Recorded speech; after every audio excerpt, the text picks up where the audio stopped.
Hello साथियों, स्वागत है आपका मेरे चैनल में। साथियों, इस वीडियो में हम लोग बात करेंगे कनिष्ठ सहायक भर्ती के बारे में। ठीक है, इस वीडियो में हम लोग कनिष्ठ सहायक यानी कि जूनियर असिस्टेंट भर्ती से संबंधित ऐसे टेक्निकल पॉइंट, ऐसे इम्पोर्टेंट पॉइंट को लेकर चर्चा करेंगे जो शायद ही आपको कहीं मिलेगा। ठीक है, तो इसलिए वीडियो आप लास्ट तक देखते रहिए बिना स्किप किए। ठीक है, चलिए वीडियो शुरू करते हैं। सबसे पहले हम लोग बात करते हैं कि यह भर्ती यूपी SSSC द्वारा निकाली गई है। इस भर्ती के पहले लिखा है सम्मिलित। इससे स्पष्ट होता है कि सभी विभागों में कनिष्ठ सहायक पद के लिए एक साथ ये फॉर्म निकाला गया है। ठीक है, चलिए अब देखते हैं हम लोग यहाँ पर कि इस भर्ती का आवेदन कब से शुरू हो रहा है। ठीक है, तो इस भर्ती के लिए आवेदन 21/11/2022, ठीक है, 21/11/2022 से इस भर्ती का फॉर्म भरा जाएगा। यानी कि 21 नवंबर से इस भर्ती के लिए फॉर्म अप्लाई होना शुरू हो जाएगा। ठीक है, लास्ट डेट कब है? तो इस आवेदन के लिए लास्ट डेट है 14 दिसंबर 2022। ठीक है, और किसी का यदि फीस उस नहीं जो जमा हो पाया या फिर आवेदन में कोई संशोधन करना है तो वे लोग 21 दिसंबर 2022 तक कर लेंगे। ठीक है, अब यहाँ पर हम लोग देखते हैं कुछ और टेक्निकल पॉइंट क्या है कि इस भर्ती में कुल कितने पद हैं? तो 1262 पद हैं और इसे भरने के लिए आपके पास पेट का स्कोर कार्ड होना अनिवार्य है। ठीक है, तो 1262 पद का 15 गुना अभ्यर्थी शॉर्ट लिस्टिंग किए जाएंगे। ठीक है, 1262 का 15 गुना कितना हो जाएगा? तो आप लोग यहाँ देख सकते हैं कितना, 18,930। सिर्फ इतने लोगों को शॉर्ट लिस्टिंग किया जाएगा मुख्य परीक्षा के लिए। ठीक है, आइए कुछ और इम्पोर्टेंट पॉइंट की बात करते हैं हम लोग यहाँ पे।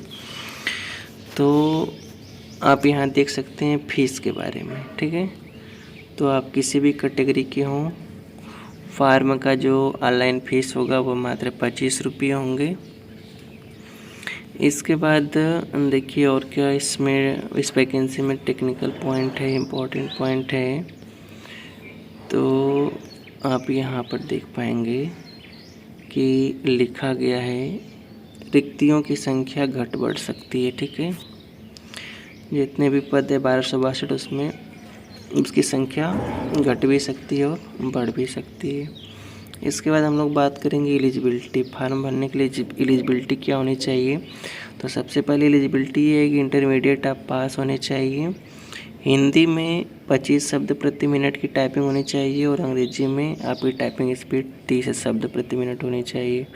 ठीक है, एक और एलिजिबिलिटी है वो ये है कि SSSC का सर्टिफिकेट आपके पास होना चाहिए या फिर उसके समकक्ष कोई सर्टिफिकेट होना चाहिए। ठीक है, चलिए कुछ और इम्पोर्टेंट हम लोग इसमें बात करते हैं। इम्पोर्टेंट पॉइंट क्या है? हम आयु के बारे में बात करें तो 1 जुलाई 2022 को कम से कम 18 साल हो या फिर अधिक से अधिक 40 साल।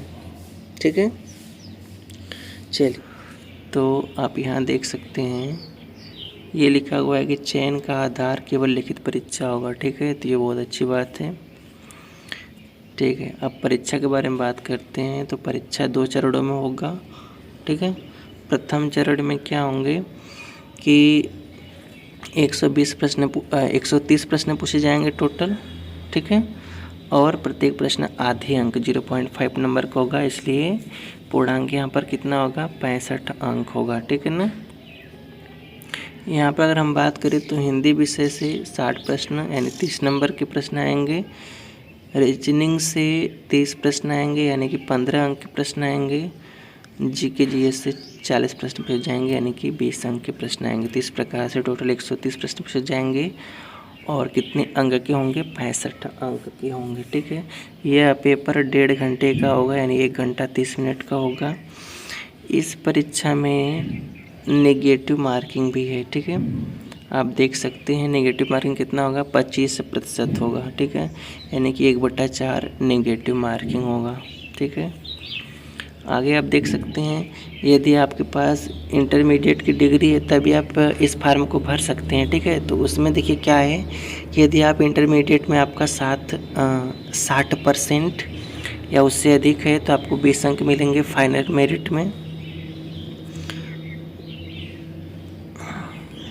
देखिए द्वितीय चरण की बात करते हैं परीक्षा की, तो इसमें क्या होगा कि आपका कंप्यूटर या लैपटॉप पर टाइपिंग स्पीड की जांच की जाएगी। ठीक है, ये आपका क्वालिफाइंग मार्क होगा। बस आपको हिंदी में 25 शब्द प्रति मिनट और अंग्रेजी में 30 शब्द प्रति मिनट की टाइपिंग करके द्वितीय चरण को क्वालिफाई कर लेना है। ठीक है, अब हम बात करते हैं यदि आपके पास इंटरमीडिएट की डिग्री है और आपका परसेंटेज 60 या उससे अधिक है तो 20 अंक मिलेंगे फाइनल मेरिट में।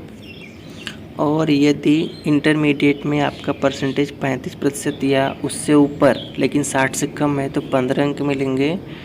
और यदि आपके इंटरमीडिएट में 33% किंतु 35% से कम है तो 10 अंक मिलेगा फाइनल मेरिट में। ठीक है, उसके बाद यदि आप ग्रेजुएशन हैं तो उसका भी लाभ मिलेगा। ठीक है, ग्रेजुएशन में यदि आपका 60% से अधिक अंक है तो 10 अंक मिलेंगे। 35 से 60 के बीच आपका परसेंटेज है तो 8 अंक मिलेंगे। और 33 से 35 के बीच आपका परसेंटेज है तो 5 अंक मिलेंगे फाइनल मेरिट में। ठीक है, यहाँ कुछ और फ़ायदा है, यदि आप खिलाड़ी हैं तो आप देख सकते हैं अंतर्राष्ट्रीय स्तर के हैं तो 5 अंक, राष्ट्रीय स्तर के हैं तो 4 अंक, राज्य स्तर हैं 3 अंक। ठीक है, और स्कूल स्तर के हैं तो 2 अंक। ठीक है, चलिए अब हम लोग यहाँ बात करते हैं।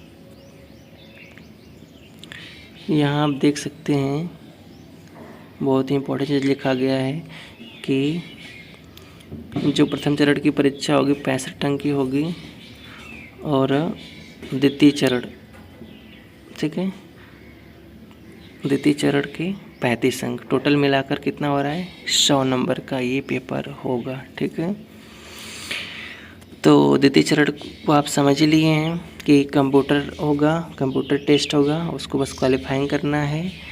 हाँ, द्वितीय चरण में क्या जोड़े जाएंगे आपके इंटरमीडिएट और स्नातक के हिसाब से आपको अंक मिलेगा, अधिकतम 30 अंक और अधिकतम 5 अंक आपका खिलाड़ी होने पर मिलेगा। ठीक है, तो आप समझ गए होंगे कि टोटल ये परीक्षा कितने अंकों का होगा, 100 अंक का होगा। ठीक है, चलिए अब देखते हैं कुछ और इम्पॉर्टेंट पॉइंट है इस वैकेंसी के लिए। तो और कुछ इम्पॉर्टेंट पॉइंट नहीं दिख रहा है, ठीक है ना। आप इस PDF को डिस्क्रिप्शन बॉक्स में लिंक है, वहाँ से जाके आप डाउनलोड कर लीजिए और अच्छे से अध्ययन कर लीजिए डिटेल में पूरा। Thanks for watching. चैनल पर पहली बार हो तो सब्सक्राइब कर लीजिए।